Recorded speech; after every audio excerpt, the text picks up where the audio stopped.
guns in London, Brixton. Too many guns. They're using us for target practice. Asian Dub Foundation has often taken its inspiration from the streets of London. A rash of stabbings in the past few years has highlighted just how lost and angry the youths are today. Open the eyes in the back of my head now, as I look into the moving shadows. You'll never know where or when. ADF's mission has not only been about fighting fascism, it's also been to try and stop young people fighting each other. I take a bullet for you. I take a bullet for you. I don't see, come on.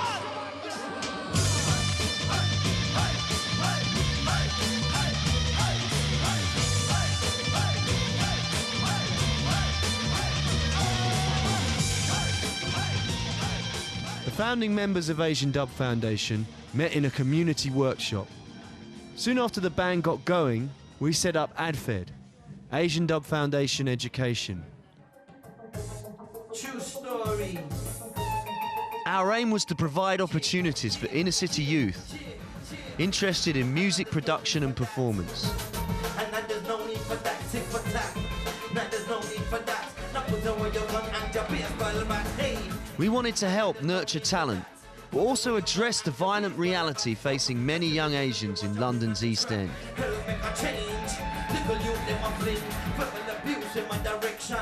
This is where I first met Akhtar. He came to a workshop I was teaching.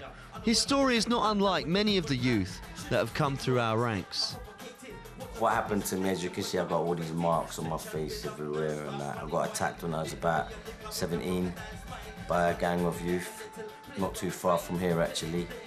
And this song is actually about what happened on that day. You can't live here and not be affected by the statistics concerning young people and knife crime. Since nearly everybody asks me, I thought, why not tell everyone in one go in a tune? Do you know what I mean? Like, so that's what I've done, you know. It starts off with like, little you, then my fling, verbal abuse in my direction. Exactly what happened in the park. You know, I was walking through the park and these youths, like, I didn't even know them, like, just, you know, swearing at me and all this verbal abuse. And now there's no need for that. And now there's no need for that. Now put away your gun and your baseball bat. Whoa. I was very lucky that I survived all these wounds and it weren't my time to go, but I could have been dead as far as, you know, I was just lucky. So, you know, I had a choice, hang about on the streets, in the blocks with my friends, or going to the studio where I had access and learn music technology, because at that time it was very rare for you to actually get access to a studio. Do you know what I mean? Which ADFED made possible at the time. Before that, I couldn't go anywhere to make any music and I couldn't afford any equipment. So it was difficult. So it's up to the individual really and truly. ADFED, ADF Education, is still there. It's having a struggle to exist, and we've actually we had a couple of difficult years with that. We were away so much and we had a lot to sort out in the band, so we didn't spend that much time on it. But now we're kind of reconnecting with that again, you know, and we've been working with some youth recently. Arnold is a 16-year-old who grew up without a father in a tough London neighbourhood. He could have ended up living a life of crime. Instead, he honed his lyrical skills as an MC and is on the road to something better. Yeah, we just got your track up here, Stereotypes. We're just trying to get all the different parts together so we can jam to them tomorrow. Yeah. What do you think the reason is? You know, if there's so much panic about carrying knives and stuff like that now. I mean, what's your take on it? Basically, I think there's a lot of reasons, from basically money, there's respect, and then there's just, when I say respect, I mean like just being that guy, because everybody wants that respect, that, oh, it's like, if he will pull out a knife and he'll look someone in the eye and stab him and twist it, he's got the heart to do that. People respect him because he's on it. Like, he'll do anything, and you want that kind of guy to be with you or whatever, because you'll feel safe around him, and basically that's the respect level.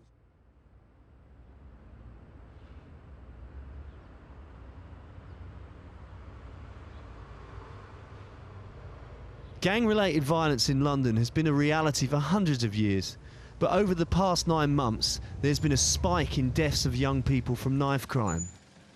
There are obvious parallels with Akhtar's experience, but Arnold's words and meeting his friends gave me insight into how the streets of London have evolved into ever more dangerous territory. Obviously, this is East Ham, innit? This is square, bruv. Square block. Know yourself, innit? You can't come here, bruv. Trust me, you can't come here, bruv. Know that. Why can't we come here? Square, bruv. Because you can't come square. This is East Ham, bruv. You can't come here. Trust me. Trust me. There's heat. You can't come here. You're saying it's quite quiet now, yeah? But normally it's a bit crazier, yeah? Everyone's in jail. Free my jail.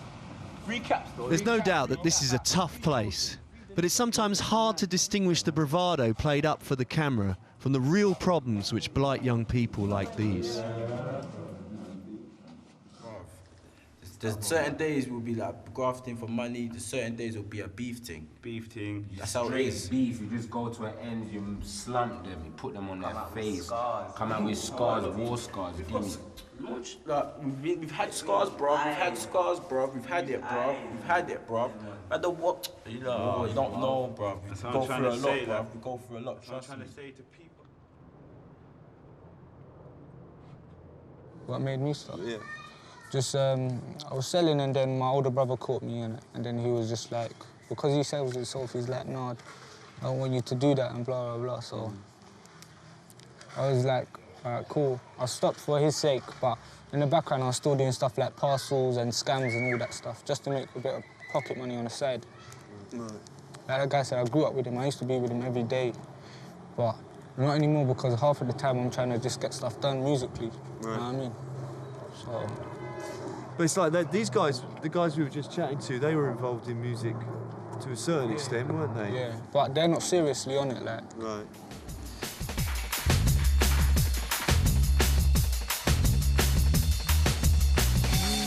Whatever your circumstances, whatever the reality of your problems, we can say for sure that music can present a path out to a more positive place. But the opportunity has to be made, and the individual has to take it.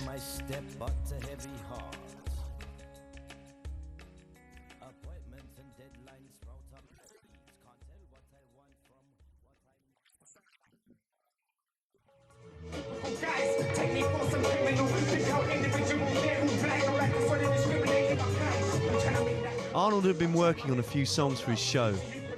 I asked him to rehearse with us and if I could play with him at the Hackney Empire.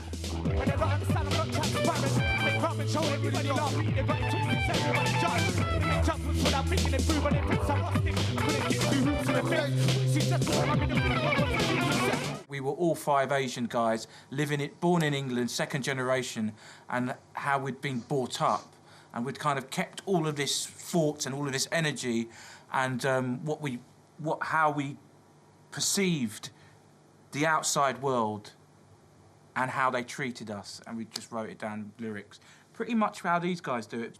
That's why, like Arnold coming in here, he gives us a boost in ourselves and tells us what's going on around that area which we were talking about. Allows us to get back in touch. Allows us to get back in touch, doesn't it? Because, you know, because we started in exactly the same way that you started. You know, Dida came to a workshop and that was it. That was the beginning of the band.